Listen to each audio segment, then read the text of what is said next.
No nii, pöördliikumise dünaamika. Selline katsekeha. Ketas, õhukene, ta käib kokku 2 tükist, aga me vaatame seda kui ühte. Ja meil on vaja määrata selle keha impulsmoment. Õnneks saab seda teha 2 moodi. Ehk siis, kui me saame 2 meetodil leitud impulsimomente omavahel võrrelda, mis teeb selle katse siis heaks, me saame ennast kontrollida. See lihtsam variant on võtta ette valem, mis näeb välja selline. See on ketta raadiuse ruut, mass, 1/2 impulsimoment. Ehk siis selleks ei ole meil vaja teada muud kui selle ketta parameetreid. Et kui me paneme selle ketta kaalu peale, siis me näeme, et see on 128 pluss midagi juurde. Nüüd diameetri me saame nihikuga, et seda on videos ehk vilets näha, aga see tuleb 180 millimeetrit täpselt.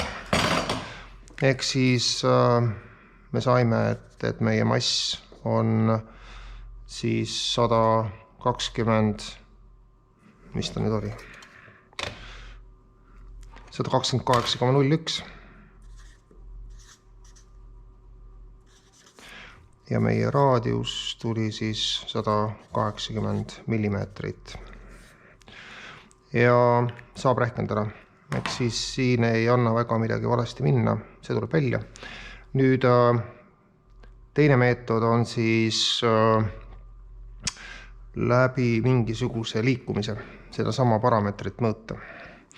Et see on meie katseseade, mis on Vernier pöördliikumise andur. Et siin otsas on ketas saab lükata ringi käima. Ja nüüd siis Vernier andmekoguja mõõdab pöördenurka.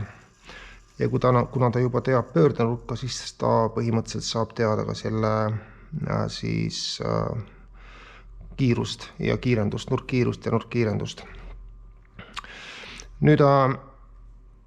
Nüüd me saame selle ketta siia, uuritava ketta siia külge panna ja pärast seda me peaksime siis rakendama sellele kettale mingisugust jõumomenti.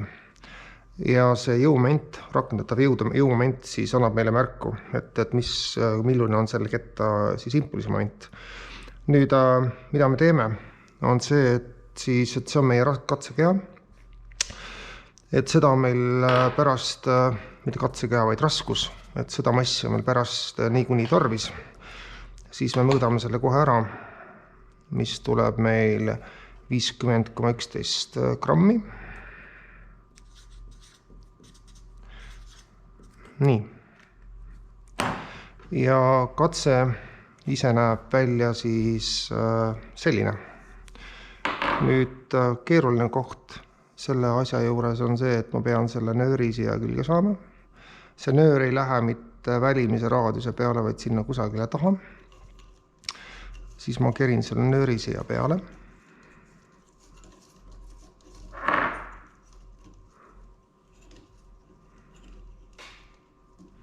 Nii.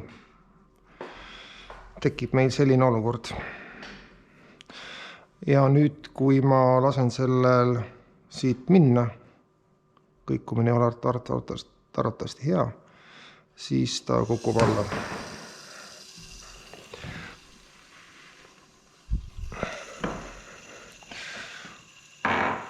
Ja siis me saame seda liikumist uurida. Ehk siis praegult oli meil see katseseade, ehk siis katsekehat ennast ei olnud, meil oli lihtsalt seade, mida me panime ringi käima korraks. Aga põhimõtteliselt siis skeem käib ju nii, et see on üks sisemine raadius, mida me veel ei tea. Ja siis siia külge me paneme selle suure ketta ja seda raadiust või diameeter. et selle kohta me juba teame parameetreid, et see on meie katsekeha. Ja siis siit me riputame alla nööri. Nööri külge läheb mingisugune mass. See on see mass. Ja siis me paneme aja käima, vaatame, kuidas see pöördenurk siit muutub ajas. Saame kätte nurkkiiruse, nurkkiirenduse. Ja sellest katsest on võimalik selle ketta katsekeha impulsimoment kätte saada. Nüüd üks parameeter on siit veel puudu. Et kui ma võtan selle asja siit korra maha,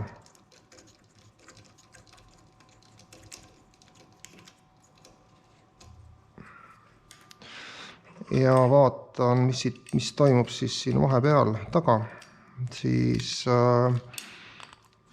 selle kanali siis diameeter on 29 millimeetrit. Ehk siis paneme siis siia diameeter. Siin on viga. Siin peab olema diameeter. Kõik panid juba tähele, siin peab olema diameeter. Ja siis siin peab olema diameeter. Ja siis selle teise diameeter on meil siis 29 millimeetrit. Nii. Ja siis